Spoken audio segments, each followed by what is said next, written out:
Second Voyage. I had resolved, as you know, on my return from my first voyage, to spend the rest of my days quietly in Baghdad. But very soon I grew tired of such an idle life and longed once more to find myself upon the sea. I procured, therefore, such goods as were suitable for the places I intended to visit, and embarked for the second time in a good ship with other merchants, whom I knew to be honorable men. We went from island to island, often making excellent bargains, until one day we landed at a spot which, though covered with fruit trees and abounding in springs of excellent water, appeared to possess neither houses nor people. While my companions wandered here and there gathering flowers and fruit, I sat down in a shady place, and, having heartily enjoyed the provisions and the wine I had brought with me, I fell asleep, lulled by the murmur of a clear brook which flowed close by. How long I slept I know not, but when I opened my eyes and started to my feet, I perceived with horror that I was alone, and that the ship was gone.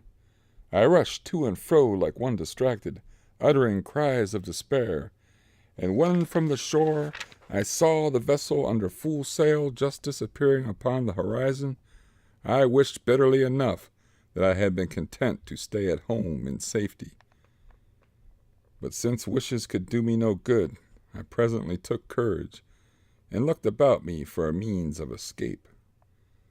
When I had climbed a tall tree, I first of all directed my anxious glances towards the sea, but, finding nothing hopeful there, I turned landward, and my curiosity was excited by a huge, dazzling white object, so far off that I could not make out what it might be. Descending from the tree, I hastily collected what remained of my provisions, and set off as fast as I could go towards it. As I drew near, it seemed to me to be a white ball of immense size and height, and when I could touch it, I found it marvelously smooth and soft. As it was impossible to climb it, for it presented no foothold, I walked round about it seeking some opening, but there was none. I counted, however, that it was at least 50 paces round. By this time the sun was near setting, but quite suddenly it fell dark. Something like a huge black cloud came swiftly over me, and I saw with amazement that it was a bird of extraordinary size which was hovering near. Then I remembered that I had often heard the sailors speak of a wonderful bird called a roc, and it occurred to me that the white object which had so puzzled me must be its egg. Sure enough, the bird settled slowly down upon it, covering it with its wings to keep it warm, and I cowered close beside the egg in such a position that one of the bird's feet, which was as large as the trunk of a tree, was just in front of me. Taking off my turban, I bound myself securely to it with the linen, in the hope that the roc, when it took flight next morning, would bear me away with it from the desolate island. And this was precisely what did happen. As soon as the dawn appeared, the bird rose into the air, carrying me up and up, till I could no longer see the earth, and then suddenly it descended so swiftly that I could almost lost consciousness.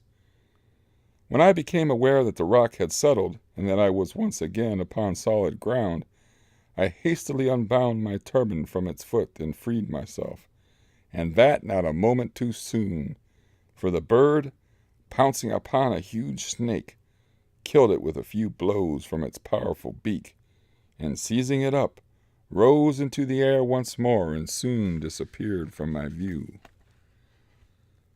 When I had looked about me, I began to doubt if I had gained anything by quitting the desolate island. The valley in which I found myself was deep and narrow, and surrounded by mountains which towered into the clouds, and were so steep and rocky that there was no way of climbing up their sides. As I wandered about, seeking anxiously for some means of escaping from this trap, I observed that the ground was strewed with diamonds, some of them of an astonishing size. This sight gave me great pleasure, but my delight was speedily damped when I saw also numbers of horrible snakes, so long and so large that the smallest of them could have swallowed an elephant with ease. Fortunately for me, they seemed to hide in caverns of the rocks by day, and only came out by night, probably because of their enemy, the rock. All day long I wandered up and down the valley, and when it grew dusk I crept into a little cave, and having blocked up the entrance to it with a stone, I ate part of my little store of food and lay down to sleep.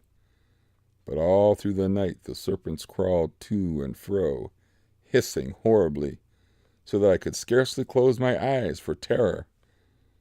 I was thankful when the morning light appeared, and when I judged by the silence that the serpents had retreated to their dens, I came tremblingly out of my cave and wandered up and down the valley once more, kicking the diamonds contemptuously out of my path, for I felt that they were indeed vain things to a man in my situation.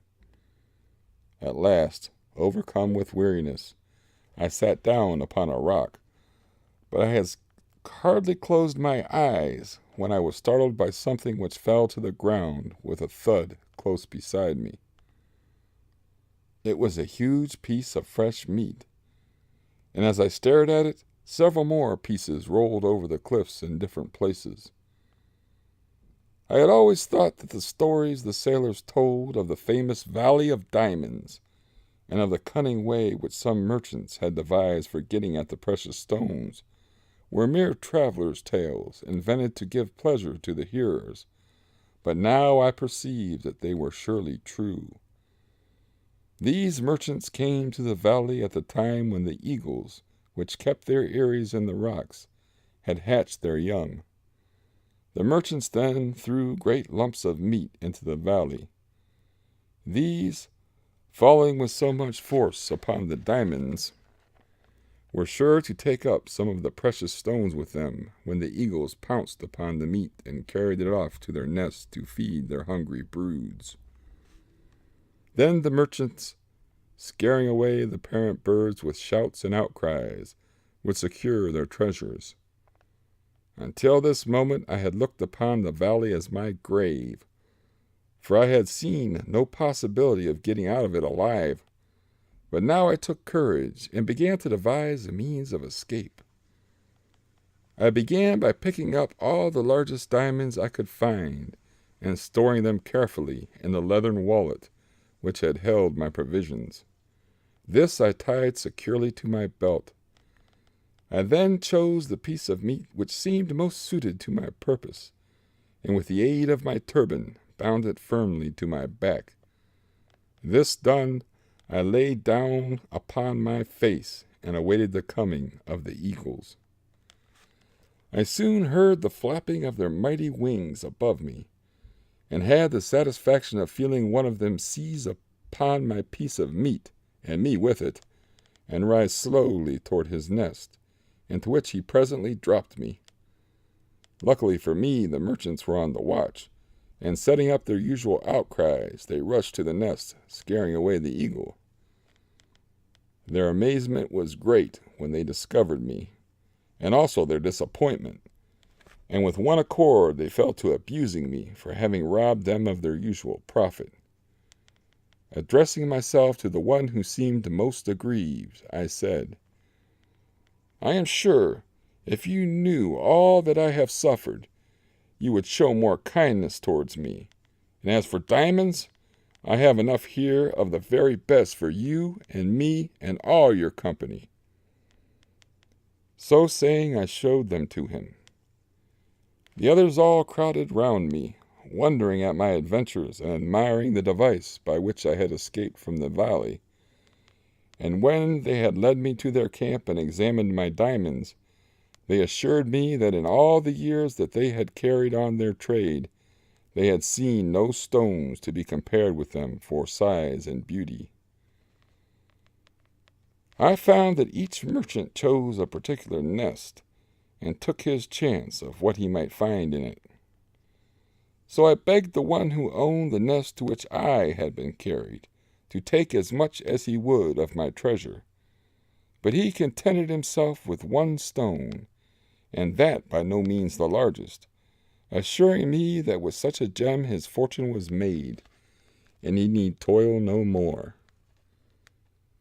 I stayed with the merchants several days, and then, as they were journeying homewards, I gladly accompanied them.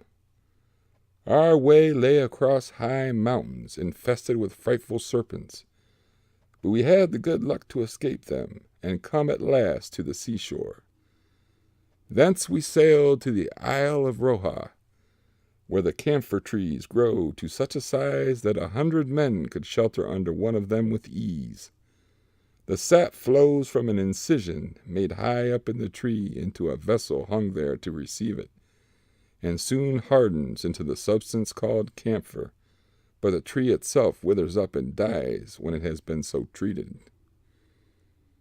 In this same island we saw the rhinoceros, an animal which is smaller than the elephant and larger than the buffalo. It has one horn about a cubit long, which is solid, but has a furrow from the base to the tip. Upon it is traced in white lines the figure of a man. The rhinoceros fights with the elephant, and transfixing him with his horn, carries him off upon his head. But becoming blinded with the blood of his enemy, he falls helpless to the ground, and then comes the roc, and clutches them both up in his talons, and takes them to feed his young. This doubtless astonishes you, but if you do not believe my tale, go to Roha and see for yourself. For fear of wearying you, I pass over in silence many other wonderful things which we saw in this island. Before we left, I exchanged one of my diamonds for much goodly merchandise, by which I profited greatly on our homeward way. At last we reached Balsora, whence I hastened to Baghdad, where my first action was to bestow large sums of money upon the poor, after which I settled down to enjoy tranquilly the riches I had gained with so much toil and pain. Having thus related the adventures of his second voyage, Sindbad again bestowed 100 sequins upon Hindbad, inviting him to come again on the following day and hear how he fared upon his third voyage. The other guests also departed to their homes, but all returned at the same hour next day, including the porter, whose former life of hard work and poverty had already begun to seem like a bad dream. Again, after the feast was over, did Sindbad claim the attention of his guests, and begin the account of his third voyage.